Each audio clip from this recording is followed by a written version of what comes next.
kami dito sa Saudi para magtrabaho. Nandito kami kay Madam Munira. Ninyo ang Grand Catine, ala ang driver, route ang tagapamahala. Doon sa Longbamhay, Kimberly ang kusinira ni Munira.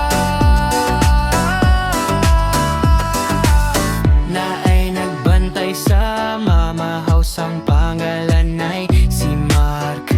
Nandito din Jojo at si Cyril, kauban ni Kasijek, si Nanet Maui, kusinira ni Gumarcia. Loida og si Hayden ang tagapamal